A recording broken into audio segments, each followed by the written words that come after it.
Hello, this is Kenny. Welcome to lesson number 13. Okay, in this lesson I want to introduce you to Baroque music. And I will describe this a little more as the lesson goes. But in this lesson, I want to teach something by George Philip Telemann. Okay, he lived in the era about 1681 to 1767.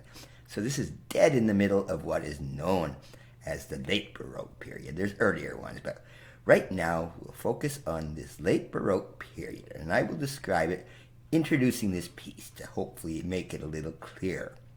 Now, Mr. Telemann, he was a German composer, and at the same time that he was alive, there are two other great German composers, Johann Sebastian Bach and Georg Friedrich Handel. And these guys are actually all friends. They weren't competing with each other, and they all wrote a huge amount of music, okay? Telemann just wrote hundreds and thousands of pieces, and so did Bach, and so did Handel. They were very prolific back then. And in this lesson, I will be teaching this little piece he wrote called the Andante in G minor. All right? And just to get going here, I will just play this for you and then introduce you to the lesson.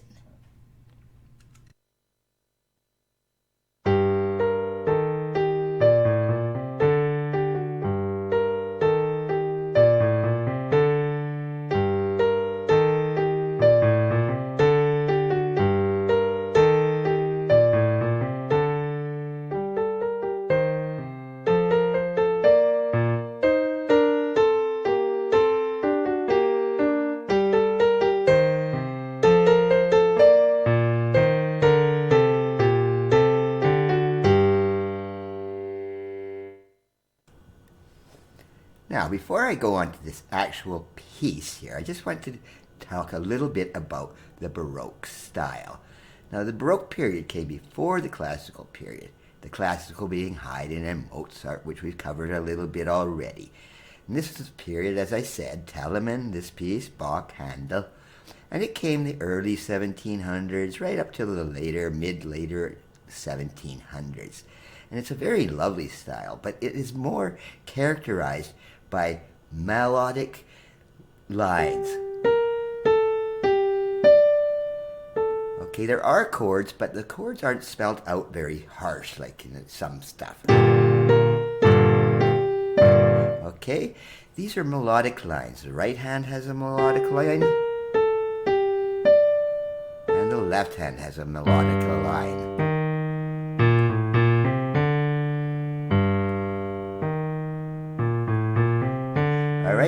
You're probably familiar with something called a simple thing like counterpoint is called rounds, okay? Right, this. All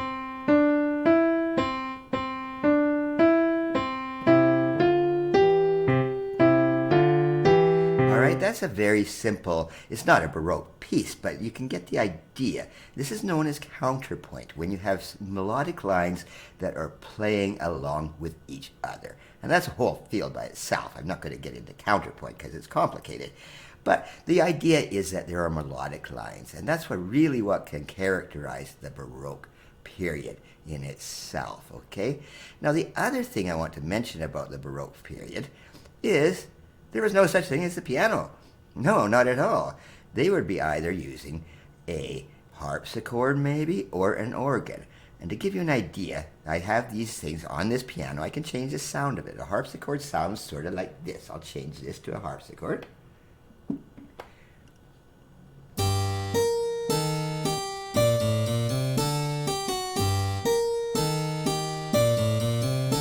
Okay, and you might think, well, that's pretty tinny and stuff. And it really is, but the difference being that the harpsichord, the notes are actually plucked. More like a harp. The keys are plucked, whereas a piano, a real piano, this is electric, so it doesn't really count, but a real piano, they're hammered. There are hammers which hit the things.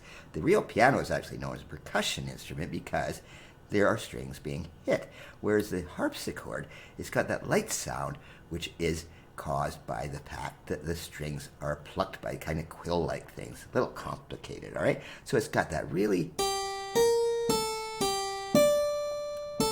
a really weird sound. It's actually a very nice sound.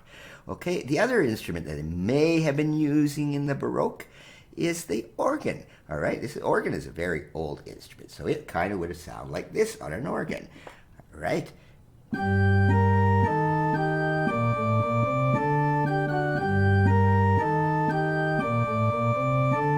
right, more like the church-like sound. Okay, but all right, just out of well, excuse me. All right. Some people actually think that you should not be playing Baroque pieces on a piano because they were not written for a piano, which is completely false, all right? Some of the great pianists, like Glenn Gould, for example, played all of Bach just wonderfully on a piano.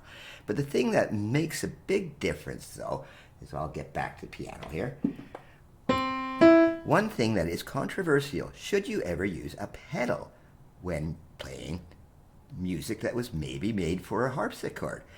And that's controversial too, because you can actually. And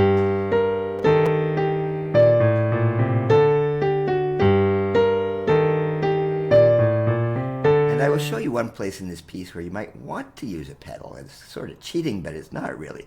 So some purists will say, never use a pedal when playing Baroque. Others will say, oh, go ahead and do it. So it's really up to you, your taste and stuff. But just the idea that when Telemann wrote this piece, he would never have wrote it thinking of a pedal because they did not exist at that time. The organs, yes, the organ has pedals because the bass is played on pedals and there's a volume thing on a pedal. But no, the pedal, the sustain pedal as we know it, does not exist at that time. Okay, that's all I really want to say about the Baroque period for now. You can use a pedal if you want. You can play this on a harpsichord, and if you have an electric piano like mine, you may be able to switch it to a harpsichord sound and have some fun with that. Okay, on to the Andante in G minor.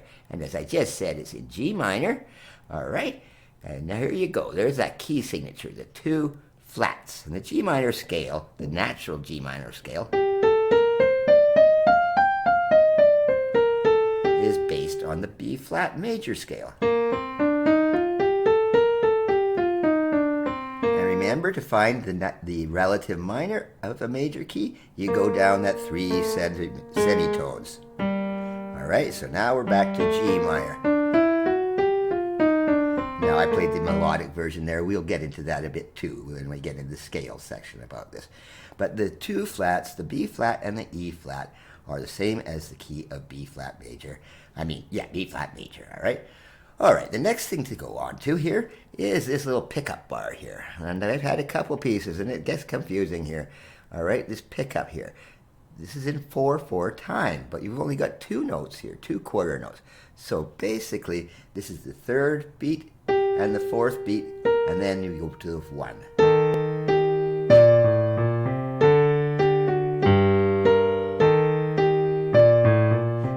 Last note here, it's only got 2 beats too, all right? So it makes it up. Here's 2 here, 2 here. It all adds up to 4. That's just called the pickup measures. All right, now to go on with this is a very simple piece. It's actually grade 1 level. I've gone back a little bit just to explain the Baroque characteristics. But really, all you have to do for the right hand, you don't have to move your hand hardly at all right? You start with the thumb, and then just put your thumb here and twist the second finger under. Okay, and the left hand, very simple.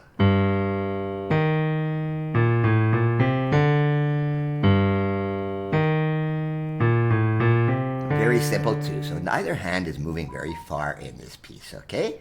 So just keep doing, as always, practice them very separately. And Baroque is really important to practice your hands separately because you can that way get those melodies in your head. The right hand having a melody, the left hand having a melody. But then when you put it all together,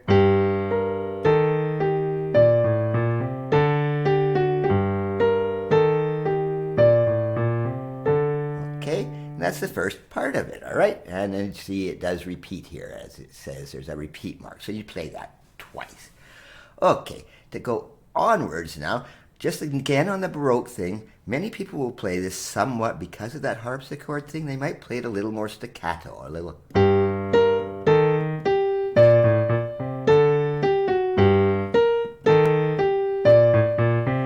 Just to make it sound a little more like a harpsichord. That is again up to you. That is your taste. And again, this is called an andante, which is slow, not too fast, not too slow, all right? Walking pace. Just goes nice and smoothly, all right? Okay, let's move on now. I'm going to move this up a bit here. All right, for the second part of this piece. Okay, I'm going to have to move the sheet music. Well, no, I don't have to read it yet. All right, this is just a second theme.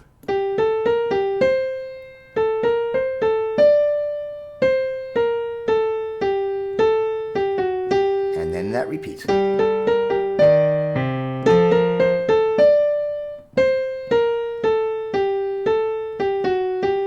Okay, just a slightly different theme than the first one. But this one sounds like this. All right, you're still not moving your hand very much at all. All right, in the left hand. Okay, now here in the left hand is a little bit of a tricky section here. It's right here. You got this big, you got two B flats here. And then you have this big, huge jump. And I use my second finger. And that is hard to do smooth, all right? Most people's fingers are certainly not going to be able to reach all that way. So you're going to have to bop over. And this is where you might want to play. This is staccato again. And when I said there's a place where you might want to use a pedal, it would be right here. To sustain that over so it doesn't have this big jump. So that's the only really tricky part of this piece, all right? Okay, so that's again up to you.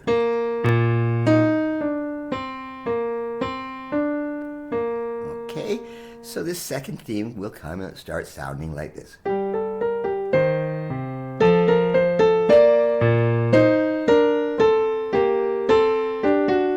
Just repeats again, all right? So I'll put the score up a little bit here. Whoopsie, what did I do? There we go. All right, just to see that it repeats again. So this whole second theme goes like this.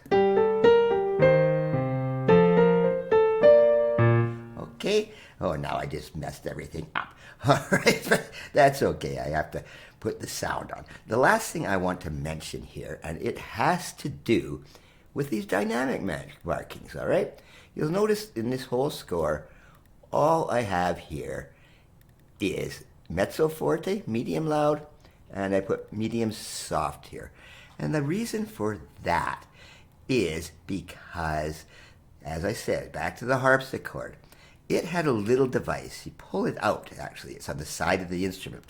And it could only do 2 volumes, all right? One was sort of medium loud and the other sort of medium soft. So it's not like the piano where you can control the whole thing with your fingers and make it larger and softer and everything like that, all right? Got to remember, the real reason the piano is called the piano, its full name is the pianoforte, which is Italian for soft, loud. Really it is. The piano just means soft. And they named it that because you could change the dynamics. You could change the volumes. Whereas in the harpsichord and even the organ, for some extent, you could only have a very limited change in volumes. All right, so you're very quite free to write, to pick whatever volumes you want, because most Baroque composers didn't even write them down. It was pretty standard that they're not going to change too much. Okay, that is the end of this lesson part, but don't go away, because guess what? We've got our scale coming right up. Now, this is the G minor scale. As I said, it is related to B flat major, and I'm just going to cover the G minor harmonic, okay? And it sounds like this.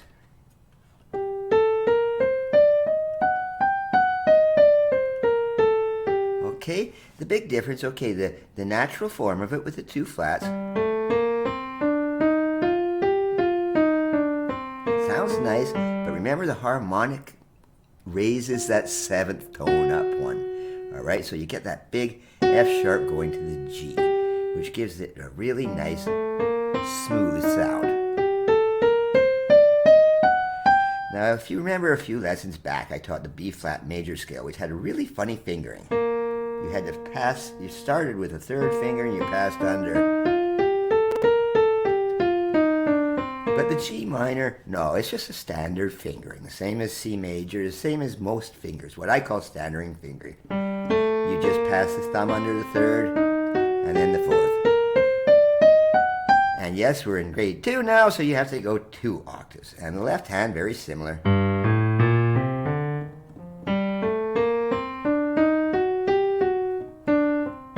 And go slow.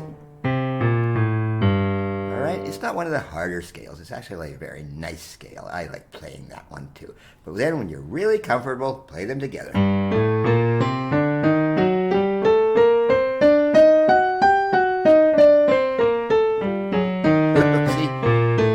I made a mistake there, and anyone can make a mistake every year. Many years I've been playing these, I still mess up my scales, okay? It happens all the time. All right, that's the scales. And right now, on we go. Whoops, here I'm messing this stupid. This is a new version of MuseScore, and I'm getting a little confused with it, all right? MuseScore is the software I'm using to write down actually all of this is all of MuseScore, all right? And it's completely free. Welcome to go find MuseScore, write your own scores, and have fun with it. It takes a while to get used to it, and I will make a video all about it by one day. But in the meantime, this is MuseScore. But all right, the arpeggios. Remember, we did a G major arpeggio. Okay, and that's really weird fingering. It's all on the score there, which you, of course, can download from my comments section. But again, just pass that thumb under, and then the third over. And arpeggios are hard, because it's a lot more stretchy than a scale. But they are very, very valuable. Same with the left hand. All right, just keep going in the stretch. And then when you're comfortable, do both hands together. Remember, arpeggios, all they are really is the triad. Just the triad spelled out. That's all arpeggios are. And yes, you can get all fancy with them. You know, the arpeggios are fun when you're actually having some fun with them, all right? Okay, and the final thing, of course, down here is the chords, and this is the hardest thing yet, right? You know, you've got to just be... All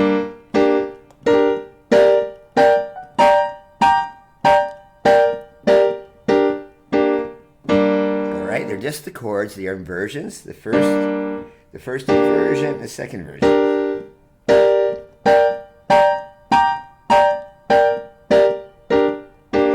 All right, and the left hand.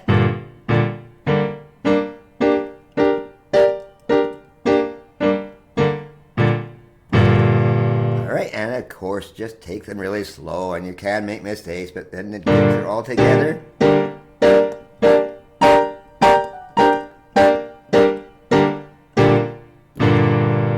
Those can be very hard too, but these are very good exercises in letting you know what the inversions sound like.